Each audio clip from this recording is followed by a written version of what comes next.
మహబూబాబాద్ నియోజకవర్గంలో ఎవరూ ఊహించని విధంగా అభివృద్ధి జరుగుతుందని ఎమ్మెల్యే శంకర్ నాయక్ అన్నారు. లోతట్టు ప్రాంతంలో ఆసుపత్రి, వైద్య కళాశాల, వసతి గృహాల నిర్మాణపు పనుల త్వరితగతిన పూర్తి చేయాలన్నారు. అడుగు భాగంలో ఎత్తు పెంచి వాస్తుకు అనుగుణంగా పనులు చేపట్టాలన్నారు. జిల్లా కేంద్రంలో 116 కోట్ల రూపాయలతో 250 పడకల మల్టీ స్పెషాలిటీ ఆసుపత్రి నిర్మాణం చేపట్టినట్లు శంకర్ నాయక్ తెలిపారు.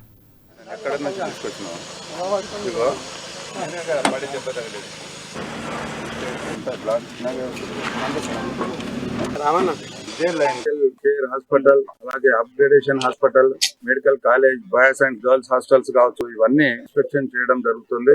ఇవాళ కొంతమంది ఇంజనీర్స్, కాంట్రాక్టర్స్, ఏజెన్సీస్ వీళ్ళందరూ హైదరాబాద్ లో ఏదో ఈఎన్స్ లో మీటింగ్ ఉందంటే వెళ్ళడం జరిగిందని చెప్పడం జరిగింది. సో ఈ బిల్డింగ్ లకు ఇలా క్రిటికల్ కేర్ హాస్పిటల్ కు 50 బెడ్డెడ్ 23,50,00,000 రూపాయలతోటి అది కన్స్ట్రక్షన్ జరుగుతుంది. అలాగే అప్గ్రేడేషన్ ఆఫ్ ఏరియా హాస్పిటల్ నుంచి డిస్ట్రిక్ట్ హాస్పిటల్ గా దాన్ని నామకరణం చేస్తూ 250 పడకలతోటి దాన్ని 30 కోట్ల రూపాయలతోటి అది కన్స్ట్రక్షన్ జరుగుతుంది. దాంతో పాటు ఇవాళ మెయిన్ బిల్డింగ్ 44 కోట్ల రూపాయలతోటి, గర్ల్స్ హాస్టల్ 19 కోట్లు, ఫీమేల్ రెసిడెంట్స్ 6 కోట్లు, బాయ్స్ హాస్టల్